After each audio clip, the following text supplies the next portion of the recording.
enfermedad, ¿sí? Vamos a ingresar a los que vienen llegando.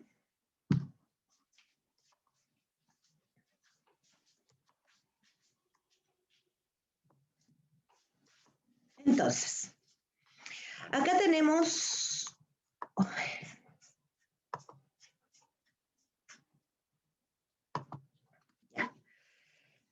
Tenemos, ¿no es cierto?, la Academia Epidemiológica significa es la vía de entrada y de desarrollo de un agente patógeno en una persona o en un huésped en este caso. Acuérdense que el huésped es el individuo, la persona, hombre o mujer, animalito, cualquiera sea, que tiene un agente patógeno. Entonces, acá tenemos que la cadena epidemiológica parte por el agente, ¿no es cierto? Tiene factores intrínsecos. Factores intrínsecos son factores orgánicos internos de la persona que pueden generar o influir en que un individuo se enferme, ¿ya? Habitualmente esto tiene que ver con la condición física o psicológica de la persona.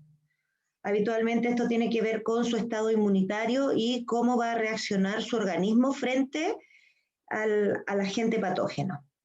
Después tenemos comportamiento frente al medio. Esto es lo que, por ejemplo, ahora en el COVID están tratando de corregir, cómo se comporta la persona frente al medio que está contaminado con el coronavirus en este momento, ¿cierto? Si tiene las medidas de precaución, si usa mascarilla, si se lava las manos cada vez que ingresa a su casa, etc.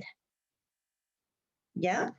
Después, comportamiento del huésped. Aquí, cómo se comporta la persona en relación a estas dos cosas. Porque si yo tengo un sistema inmune deprimido, por ejemplo, pero tampoco soy cuidadosa, obviamente voy a tener mayor posibilidad de infectarme que una persona que a lo mejor tiene un sistema inmune deprimido, pero que puede defenderse de alguna manera. ¿Ya? Después tenemos la puerta de salida, o sea, por donde podemos nosotros contagiar a estos agentes patógenos.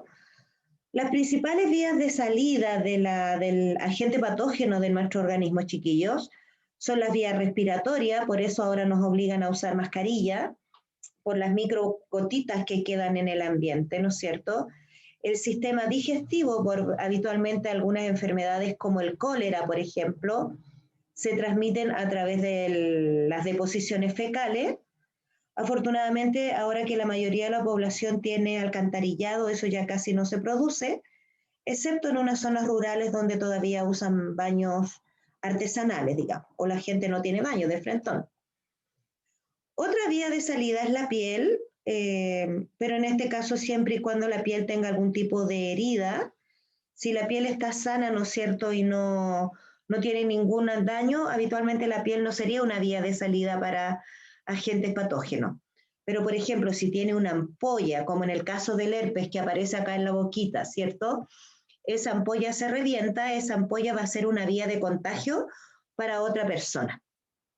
Por eso cuando ustedes están pololeando y tienen, por ejemplo, una ampollita, mejor abstenerse de dar besitos porque pueden contaminar ese herpes a la persona que los está acompañando o a los hijos, por ejemplo, esa costumbre que tienen algunas mamás que toman la cuchara con la comida y se la meten a la boca y después se la traspasan al niño, también es poco conveniente si tenemos esas ampollas en la cara.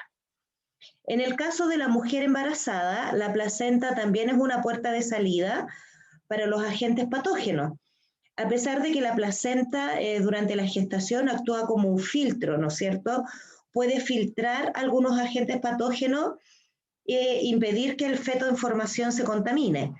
Pero no siempre es así. En algunos casos de VIH, por ejemplo, la placenta no actúa como filtro, o en el caso de la sífilis también, por ejemplo, se puede traspasar esa infección al recién nacido y nacer un niño sifilítico o nacer un niño con portador de VIH. Y el tracto genitourinario, acá estamos hablando de la zona genital y la zona urinaria, que en el caso de las mujeres, ¿no es cierto?, está separado el sistema reproductor del renal, por lo tanto ahí puede haber una vía de contagio, y en el caso del varón es más complejo porque tiene el sistema reproductor y urinario juntos, o sea, comparten funciones esos órganos. Entonces, una infección a nivel urinario es mucho más compleja en los hombres que en las mujeres. Además que los hombres están menos acostumbrados a ir al médico que las mujeres. Habitualmente las mujeres siempre tenemos que ir a ver a la matrona o ver al ginecólogo, ¿no es cierto? Por efecto de las pastillas anticonceptivas, que ahora tenemos un tremendo escándalo ahí, o porque estamos embarazadas, o porque queremos embarazarnos, etc. Entonces, en ese sentido, las mujeres tenemos una gotita de beneficio en relación a los hombres. Los hombres van al veterinario habitualmente cuando hay dolor y dolor intenso. Entonces, no hay que dejar que las cosas avancen en exceso. Entonces, esas son las vías de salida para los agentes patógenos. Entonces, ¿cuál es nuestra fuente de infección? ¿De dónde nosotros podemos adquirir los agentes patógenos? Bueno, en este minuto estamos como bien al tanto de esta parte de una infección. Puede ser un reservorio, o sea que el agente patógeno esté acumulado en un individuo. En este caso, por ejemplo, en el COVID, el reservorio es netamente humano, o sea, nosotros nos contagiamos siempre y cuando haya otro humano en nuestro ambiente que esté enfermo, y en casos más excepcionales, un reservorio animal, ¿ya? Y acá estamos hablando de animales que son vectores como los mosquitos, las ratas, las hormigas, las moscas, que son animalitos un tanto menos higiénicos desde el punto de vista humano, ¿ya? Y la otra fuente de infección, por supuesto, es el ambiente. El ambiente, por ejemplo, la locomoción colectiva, un supermercado, un mall, donde, ¿no es cierto?, se acumula gran cantidad de personas que nosotros caras vemos, infecciones no sabemos, y por lo tanto ahí podemos tener una fuente de contagio sumamente importante, porque en este minuto, por ejemplo, el coronavirus se contagia básicamente a través de las microgotitas que quedan en el aire, las cuales nosotros aspiramos y este virus entra a las fosas y a las vías respiratorias. Entonces, ¿qué es lo que hace este virus? Al entrar a la vía respiratoria, disminuye el sistema inmune, permitiendo que las enfermedades oportunistas nos colonicen, como una neumonía, por ejemplo. Por eso han visto ustedes que a las personas las tienen que intubar, es porque las bacterias que tenemos en el tracto respiratorio, al no estar el sistema inmune funcionando, se multiplican, hacen que esto se inflame, se inflama la tráquea, la laringe, la faringe, entonces te tienen que intubar. Por eso te intuban, porque todo esto está lleno de pus. Esa es la verdad. Los pulmones, la tráquea, la laringe, la faringe se llenan de pus y el pulmón no tiene suficiente fuerza como para eliminar toda esa purulencia al exterior. Y cuando ya tú no te puedes respirar y empiezas a hacer este efecto, significa que estás forzando los pulmones. Hay que ponerte un respirador, primero, un aspirador para sacarte la mucosidad y un respirador para empujar el oxígeno a tus pulmones.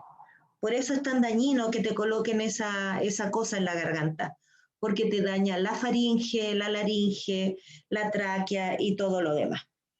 ¿Ya? Entonces tenemos mecanismos de transmisión indirecta a través de un vehículo. Profe, Dime, Valentina. dice Baltasar si lo deja entrar. Ya, ahí está. Es que hay varios que parece que tienen problemas de conexión hoy día. Ya. El Baltasar tenía problemas con su internet. Ya, mecanismo de transmisión, chiquillos. El mecanismo indirecto es a través del contagio indirecto, a través de un vehículo, por ejemplo, una taza, un celular, cualquier objeto, el fierro de la micro, a través del aire, principalmente, ¿no es cierto?, por la aspiración vía aérea, o a través de un vector. Un vector puede ser, por ejemplo, un animalito, un insecto, etc. El vector siempre es un ser vivo, y un vehículo siempre es un ser inerte. Y el mecanismo de transmisión directa es cuando yo tengo contacto directamente con una persona infectada. Por eso se le llama ahora, ¿no es cierto?, el contacto directo es para sacar la vía de transmisión. Hola. Hola, Baltasar, querido. ¿Cuántos contagios directos hemos tenido nosotros, por ejemplo, en este caso del COVID? Por eso si tú estás infectado o te hicieron un PCR y sales positivo, tienes que indicar con cuántas personas tuviste tú en contacto para ver ¿Cuántas de ellas pudieron haberse contagiado al estar directamente contigo? ¿Bien? Profe, disculpe. ¿Sí? Que Anita y Franco no, también quieren unirse. Sí, los ingresé recién. Lo que pasa es que parece que ellos tienen problemas de conexión, porque el Franco hace rato que quiere conectarse y no ha podido. Y la Valentina viene ahí también. Ya esperemos que ahora sí puedan conectarse. Bien, entonces, ¿cuál es la puerta de entrada para cualquier infección, chiquillos? Una vía de acceso al huésped, o sea, cómo nosotros nos resfriamos o nos contagiamos. Las conjuntivas, estas son las capitas que recubren el globo ocular. El aparato respiratorio, obviamente, el aparato digestivo a través de la alimentación, a través del tracto genitourinario, por ejemplo, las relaciones sexuales, a través de heridas, ¿ya? Mordidas, etc. O sea, a través de todas esas vías nosotros nos podemos contagiar. Por lo tanto, cualquier parte de nuestro cuerpo sirve como vía de contagio. Y también aquí tenemos que ver qué características del huésped permiten que uno sea más propenso a enfermedades. La edad. Habitualmente los adultos mayores y los niños más pequeños son los más propensos. Estado nutricional. Habitualmente aquellas personas que tienen buena nutrición tienen mayor cantidad de defensa. Ahora, estar gorditos o gorditas, chiquillos, no significa un buen estado nutricional, porque eso me puede indicar, por ejemplo, que esa persona o tiene obesidad, o tiene diabetes, o es hipertensa. Entonces, el estado nutricional implica, por ejemplo, una persona que tiene una alimentación balanceada. Condiciones de vida y trabajo, o sea, que yo, el lugar donde vivo, ¿no es cierto?, me dé las condiciones adecuadas para vivir, como por ejemplo tener agua potable, alcantarillado, luz, eliminación de residuos domésticos, y si mi trabajo tiene también las condiciones adecuadas para que yo pueda desarrollarme. Es un lugar limpio, tengo donde almorzar, puedo ir al baño, ¿no es cierto?, el baño es decente, está limpio, etc. Susceptibilidad, y esto se refiere a qué posibilidad tienes tú de contagiarte. Por ejemplo, hoy en día con esta cuestión del coronavirus, las personas que tienen que salir todos los días a su trabajo a través de la locomoción pública, por ejemplo, o a través del metro, son más susceptibles a infectarse que una persona que se queda en su casa sin tener mucho contacto con el exterior. O, por ejemplo, aquellas personas que hacen esas famosas fiestas en cuarentena, son más susceptibles de infectarse que las personas que se quedan tranquilamente en su casa, aburridas, pero se quedan en su casa. Y la resistencia, o sea, ¿cuán resistente soy yo para defenderme ante un agente patógeno? O sea, si soy una persona enfermiza, voy a poner poca resistencia. Si soy una persona sana, voy a poner mucha resistencia. Y cómo esté mi sistema inmune, ¿ya? Entonces, si ustedes se dan cuenta, para poder considerar una infección como el coronavirus que nos afecta actualmente, hay que tomar en cuenta una serie de variables y por eso se hacen estos planes paso a paso que a veces están mal planificados, pero bueno, eso no depende de eso. Por eso hay personas que son expertos epidemiólogos. Los epidemiólogos son los que organizan los sistemas de defensa de la población. Ahora, ¿qué hace nuestro organismo cuando ya el agente patógeno entró y nos sonó, ¿no es cierto? Y ya estamos infectados. Por ejemplo, aquí tenemos la lesión, ¿no es cierto? Se hirió la piel, esta persona le dieron un mordisquito ahí y entró una bacteria a su sistema. Entonces, ¿qué es lo primero que hace el organismo, ¿no es cierto? El organismo tiene una capacidad de inflamación, por eso cuando ustedes se hacen una herida, esa herida se inflama. Esa herida se produce por unas proteínas que nosotros producimos a través de los glóbulos blancos, que se llaman las citoquinas. Entonces, las citoquinas se producen en el lugar de inflamación, pero a su vez son transportadas, ¿no es cierto?, hacia otros lugares cercanos a la herida para que se activen estos caballeros que están aquí, que son los glóbulos blancos. Entonces, aquí vemos varios tipos de glóbulos blancos. Están los basófilos, los macrófagos, ¿no es cierto?, las células dendríticas, las células T natural, las asesinas naturales, los neutrófilos, etc. Entonces, ¿qué es lo que hacen estos macrófagos? Bueno, estos macrófagos llegan acá por la información que les dan la citoquina. Le dicen, oye, ¿sabéis qué? Este cabro leso se hizo una herida y tú tenés que ir a trabajar allá. Bien, parten los macrófagos. Felices los macrófagos porque a ellos les encanta comer bacterias. Sería como que a mí me dieran 1 kilo de chocolate. ¿Ya? Yo parto rajado donde está el kilo de chocolate a comérmelo todo. Entonces, eso hacen los macrófagos. Llegan acá, ¿no es cierto? Y empiezan a devorar a los agentes patógenos que ingresaron al organismo a través de la herida.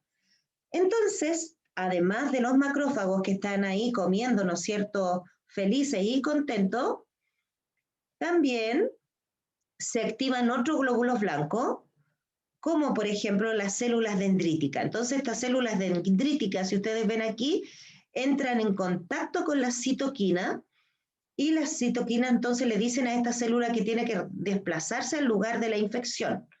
Entonces, por eso cuando ustedes se hacen una herida, habitualmente se pone rojo, se calienta, eso se afiebra y se inflama. Y eso es por efecto de estas citoquinas que le están avisando a los glóbulos blancos que tienen que ir a este lugar de la infección. Y por ahí, ¿no es cierto?, andan estas células T, asesinas naturales, que son estas las que hacen limpieza, aseo y eliminan cuanta cosa maligna exista. Ellas van también al lugar de la infección, ¿no es cierto?, a hacer su trabajo. Ahora, si este agente patógeno es un agente de una infección, por ejemplo, es tomado por otro agente, por otro glóbulo blanco, que lo toma y lo lleva al torrente sanguíneo para que lo vea un glóbulo blanco más desarrollado, que es el linfocito T, lo identifique y si es necesario, ¿no es cierto?, genere un anticuerpo para ese antígeno que entró al organismo. O para ver si esta persona, por ejemplo, fue vacunada contra este agente patógeno y mandar los anticuerpos que se necesitan al lugar de la infección. Y esto ocurre a todo nivel, chiquillos. Esto mismo ocurre a nivel respiratorio, digestivo, etc. Por eso cuando ustedes comen una cosa que está contaminada con alguna bacteria, les da diarrea. ¿Por qué la diarrea? Porque el intestino se inflama, producto de la citoquina, para eliminar esos agentes patógenos que están en el organismo. Bien, ahora, si el agente patógeno ingresa al sistema, se activa otro sistema que es el sistema de complemento. Entonces, acá tenemos una inmunidad adaptativa. Esta inmunidad es la que nos permite a nosotros sobrevivir a las distintas infecciones o agentes patógenos que hay en el ambiente. Este tipo de inmunidad, ¿no es cierto?, se caracteriza porque tiene memoria. Por eso hay enfermedades, chiquillos, que nos dan una sola vez en la vida, como las paperas o la parotiditis. Cuando nosotros nos da papera y no estamos vacunados contra ella, desarrollamos la enfermedad, nos sentimos pésimo y todo lo demás, pero nuestro sistema desarrolla una memoria frente a ese agente patógeno. Entonces, la próxima vez que yo me infecte con el mismo agente patógeno de las paperas, esta no me va a dar porque ya está guardada en mi registro de memoria. Es como el disco duro de la inmunidad. Bien. Ahora, además, esta memoria es específica. ¿Qué significa eso? Que si yo me infecto, por ejemplo, de papera, me da sarampión y supongamos me da varicela, que son las enfermedades típicas de los niños, cada una de esas enfermedades va a tener un anticuerpo específico para cada uno. O sea, va a haber un anticuerpo para las paperas, un anticuerpo para las varicelas y otro anticuerpo para el sarampión. ¿Bien? Entonces, ¿qué nos permite esto? Esto nos permite que a pesar de que nosotros estamos en un entorno lleno de agentes patógenos, estos agentes patógenos ya están en nuestro disco duro inmunitario, por lo tanto, la próxima vez que yo me infecte, no va a generar la enfermedad como la vez anterior. Ahora, ¿qué cosas nos ayudan a tener un sistema inmune memorión? Son las vacunas. Entonces, cuando ustedes los vacunan para cualquier cosa, o los vacunaron cuando eran pequeñitos, lo que ayudaron fue a desarrollar su memoria inmunológica. Y por eso las personas ya no se enferman de algunas enfermedades, como por ejemplo la viruela, la peste negra, ¿no es cierto? Por ejemplo, varicela, tuberculosis, sarampión, rubiola, difteria, tos convulsiva, etc. O sea, nosotros tenemos toda esa memoria inmunológica que nos defiende de esos agentes patógenos si es que llegasen a entrar a nuestro organismo. Bien, entonces, ¿qué es lo que hace la inmunidad adaptativa? Reconoce al agente patógeno, por ejemplo, el de la viruela, lo supera, ¿no es cierto?, lo identifica, lo atrapa, lo elimina y además lo recuerda. Es como un mal amor. Un mal amor uno lo olvida, ¿no es cierto?, hasta que viene alguien o algo y te lo recuerda otra vez. Entonces, miren, voy a compartirles, voy a dejar de compartir esto porque les quiero compartir este video. Es un video cortito, así que no se asusten. Sale de ahí. Les voy a compartir este que está acá. Este es un video que yo saqué, lo encontré en internet, es sumamente bueno, chiquillos, para que vean cómo actúa el sistema humoral. ¿Ya? Así que... La inmunidad mediada por anticuerpos implica la activación de linfocitos B y la secreción de anticuerpos cuando entran en contacto con un patógeno. Cuando se exponen a sustancias químicas liberadas por los linfocitos T auxiliadores activados, un linfocito B sensibilizado se divide, produciendo células hijas que se diferencian en linfocitos B de memoria y células plasmáticas. Las células plasmáticas producen grandes cantidades de moléculas de anticuerpo. Estos anticuerpos son específicos y solo reconocerán y atacarán al antígeno que sensibilizó el linfocito B original. Los anticuerpos pueden incentivar o destruir el antígeno a través de una variedad de mecanismos. Por ejemplo, los anticuerpos se pueden unir a sus objetivos antígenos y formar complejos de antígenos y anticuerpos. También se pueden aglutinar invadiendo células, formando grupos de anticuerpos y toxinas que son relativamente fáciles de encontrar y consumir para los fagocitos. Otro efecto potencial de la unión del anticuerpo es la activación de defensas no específicas, tales como el sistema de complementos o la respuesta inflamatoria. Los linfocitos B de memoria, producidos por la división de linfocitos B activados, pueden patrullar el cuerpo durante años. Como otras células de memoria, los linfocitos B de memoria defienden el cuerpo de infecciones futuras por parte del mismo patógeno.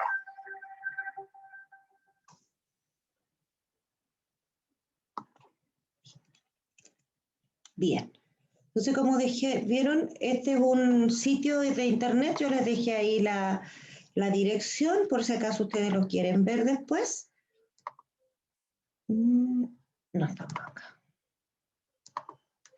Entonces, como ustedes vieron en el video, los linfocitos, ¿no es cierto?, son células que se activan a medida que nosotros vamos entrando en contacto con los anticuerpos, con los antígenos, perdón. Y a eso que ustedes vieron en el video se le llama la respuesta humoral, ¿ya?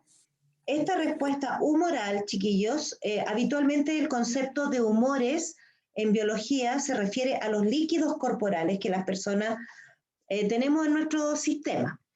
Ahora, la respuesta humoral se refiere a todos los anticuerpos, linfocitos, leucocitos que andan circulando en los líquidos corporales. Ahora, no hay parte del cuerpo donde no hayan estos mecanismos de defensa, chiquillos, están en todas partes. Por eso cuando ustedes se rompen algo, ¿no es cierto?, lo primero que aparece es un líquido transparente. Ese líquido transparente está lleno de glóbulos blancos, anticuerpos y cosas que nos van a defender ante una infección. Entonces, miren, la respuesta humoral está dada por proteínas del complemento, que son unas proteínas específicas para determinar antígenos, el interferón, que es sumamente importante porque este actúa cuando hay infecciones más o menos graves, las citoquinas, que son las que producen la inflamación, y proteínas de anticuerpos, que están dentro de la memoria inmunológica. Entonces aquí ustedes pueden ver un glóbulo blanco liberando los anticuerpos, ¿no es cierto?, para ir a defendernos de algún agente patógeno que nos esté atacando. Ahora, en caso del coronavirus, nosotros no tenemos memoria inmunológica y por eso el virus nos puede afectar y nos puede atacar y nos puede matar porque en nuestro sistema no está esta memoria. Y por eso se está intentando vacunar a la mayor cantidad de personas, porque así tenemos la memoria inmunológica y además podemos hacer una inmunidad que se llama inmunidad de rebaño. O sea, cuando estemos todos vacunados, el virus no va a tener cómo multiplicarse en la población y va a quedar supeditado, ¿no es cierto?, a un rincón. El problema de los virus es que los virus mutan todos los años, así que seguramente todos los años nos vamos a tener que estar vacunando una vez que encuentren una vacuna eficiente, ¿ya? Entonces la respuesta humoral no ataca directamente a los antígenos, sino que por medio de proteínas llamadas anticuerpos, las cuales son liberadas por las células plasmáticas. Ustedes ven aquí la célula plasmática liberando los anticuerpos que van a atacar y destruir a los antígenos. En este caso, el antígeno habitualmente puede ser un virus, ¿ya? Este tipo de respuesta se produce cuando aparecen patógenos extracelulares, o sea, patógenos que están alrededor de la célula, o toxinas bacterianas, por ejemplo, o que las bacterias que producen veneno, que nos producen dolor, malestar, fiebre, etc. Entonces, en este caso, los linfocitos B son activados por unas células o linfocitos HELP, o linfocitos de ayuda. Bien, estos linfocitos de ayuda son los que activan al linfocito B para que libere y reconozca estos anticuerpos.